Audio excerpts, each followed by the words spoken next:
And then time passes and years pass and sometimes decades pass, and we assume that we know everything there is to know about this other person.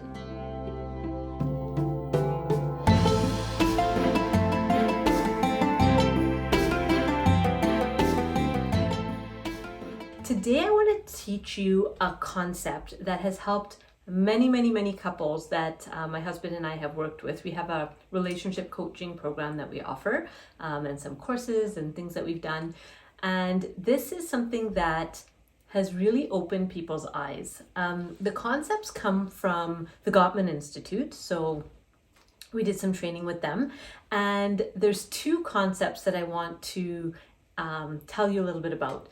So the names are a little bit different. So I call the first one, the Gottman Institute, they call it love maps. I like the metaphor of inner landscapes better, so I'm going to use inner landscapes. And then the second one is their bids for love. So I want to talk to you about each of those and how those contribute to healthier, happier, more connected romantic relationships. Okay, so inner landscape. When we're first getting to know our partner, in the early days of falling in love or making that connection, we tend to ask a lot of questions about bigger picture things, like what's your vision for your life? Where do you see yourself in 10 years? What matters to you? What are your values? These are the kinds of things we get to know about each other in the early days, and some of us more more thoroughly than others, but there's kind of those kinds of conversations about getting to know you. When we're together for a period of time, or when we're in a longer term relationship, what can happen is those kinds of conversations tend to fade into the background, and what's talked about more is logistics, like what are we going to have for dinner, who's picking up the kids, are we going to this function? What should I wear for that? Like, it just becomes very mundane. The light bulbs need to be screwed in, who's shoveling the walk, those kinds of conversations. And so when we get into that pattern of just logistical conversations, we lose the opportunity to strengthen the bond that's there in our romantic relationship. So exploring your partner's inner landscape is a way to get to know them again, right? So for example, when's the last time, if you're in a relationship, when's the last time you checked in about, does your partner have a 3 or 5 year plan, or, whatever they wanted to achieve at the new year, have they got there, or are they on their way to getting there? So a lot of people do kind of that New Year's goal setting kind of thing. Do you know what your partner's deepest fears are? Do you know what their secret hidden wishes are if they were to inherit millions of dollars? At the beginning of relationships, we're really curious about these things, and that's actually what makes conversations juicy and connected and vibrant. And then time passes and years pass and sometimes decades pass, and we assume that we know everything there is to know about this other person, which I think is dangerous and short-sighted, because people change, and we should be changing. If we're growing and evolving, we're assuming that there's going to be change. But do you know this new terrain that's being created within your partner's inner landscape? One of the saddest things that I've heard in relationship, long-term relationship, is I don't even feel like I know her. I don't even feel like I know him anymore. This is not the person I married.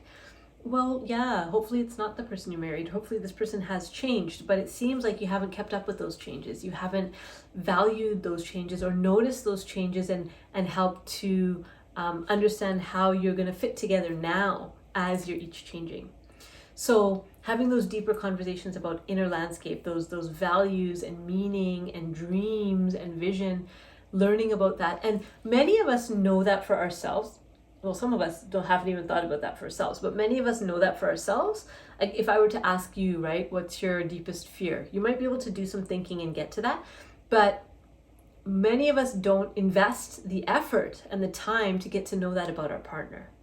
And that's the opportunity here, to start mapping out your partner's inner landscape. So that's the first one.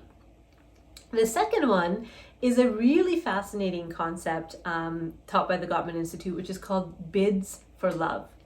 Bids, B-I-D-S, for love. So what they talk about here is how all through the day, with couples who are living in the same space, they connect with each other in different ways. And this isn't just with couples, this happens with any people living in a shared space. There'll be these bids for love. And so basically it's these gestures that we do to connect with the other person and to be known and to be seen and to be valued and appreciated by the other person. So that could be something as simple as, how's your day? Bid for love. It could be something as like a compliment. It could be something as mundane as, oh, my back is hurting. It could be something like, oh, what a beautiful rainbow. It could be anything. It could be nonverbal, right? It could be a hand on a shoulder or a smile or some sort of connection as you're passing by each other in the physical space that you're in. Now, we're social mammals, and so bids for love are really natural to us. Kids do it all the time, right? Kids will come up and they'll show you something, or they'll ask you something, or they'll want to play with you. They're trying to look for that connection. There's 3 different ways that a person can respond to a bid for love.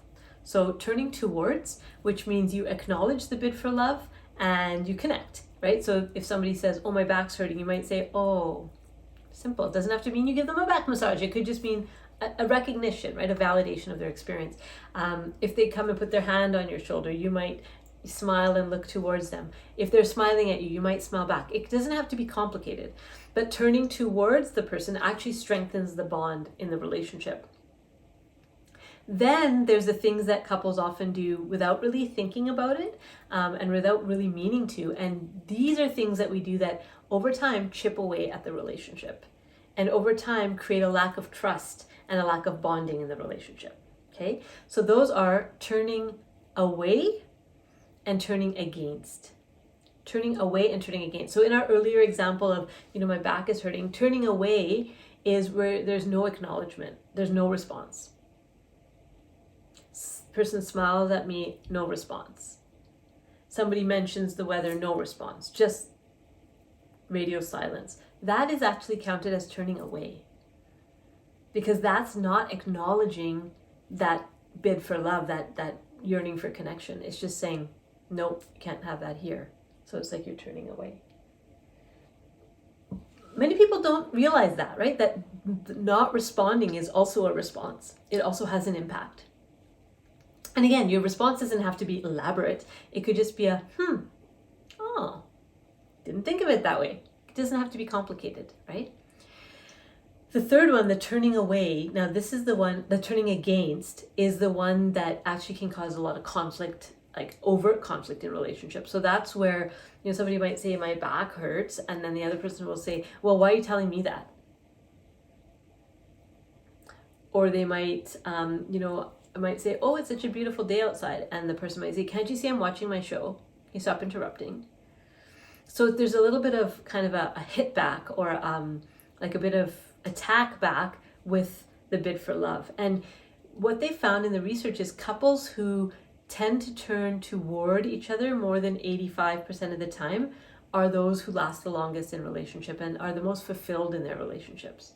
So there will be times that you turn away or you turn against, but that can't be a big portion of it. It has to be just a minor little chunk of time where that's happening. And maybe because you're having a bad day or you just didn't notice or you're just irritable that day, okay. But if that's always the response, the turning away or the turning against, over time that chips away at the bond and the trust. Because what you're communicating to your partner through those words or those lack of words or those actions or lack of actions is, you don't really matter to me.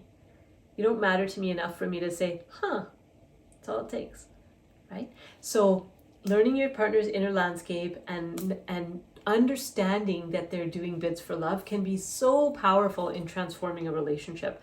Another bid for love that I want to highlight is making a joke, right? So some of us have partners that have very ill-timed jokes.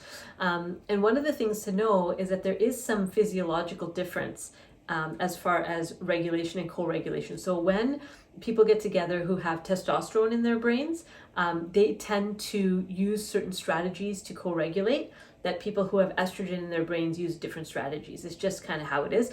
Of course, we can be socialized differently than that. It's not purely how it is for everyone, but in general. So in groups where there's testosterone, where there's, the typical male brain, what happens is that as physiology is rising and as emotions are rising, somebody in the group will crack a joke. And that allows everybody to, the tension comes down and we don't have to feel those uncomfortable feelings. In groups where there's estrogen raging in the brains, what happens is emotions come up and the people in the group will encourage that emotion to come up and out, as that feels better to the group than a suppression of the emotion. So now imagine somebody with estrogen in their brain and somebody with testosterone in their brain trying to have a conversation that's bringing up emotion, right? So the emotion's coming up, the testosterone person's instinct is to bring it down through a joke often, or through changing the subject. And then the estrogen person's instinct is to increase the emotion by like asking more questions and going deeper and pushing and prodding more. So you can see how there might be some conflict there when people are trying to deal with emotions. And it just kind of happens naturally because of the way that we've been socialized and because of the impact of different hormones in our body and brain systems.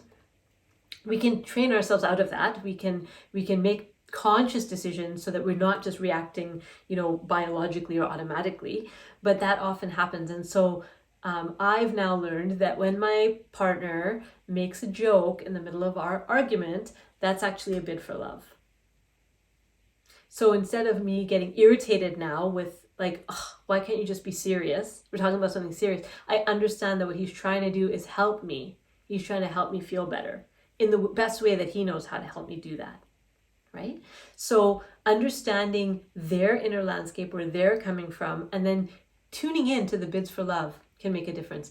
What I would encourage you to try and test and experiment until we meet again is look around at the people in your life and start noticing their bids for love. It could be a text message. It could be a certain look that you exchange at a gathering. It could be almost anything where they're trying to connect with you. Just notice those bids for love first. And then second, notice, do you turn toward, turn away, or turn against? And who do you do that with? And who do you do other different things with? Just might be an interesting experiment to notice in your own life. So those are my thoughts. Make sure to subscribe to our channel and watch some of the live streams that are coming through here and there. And I will see you next time. Bye.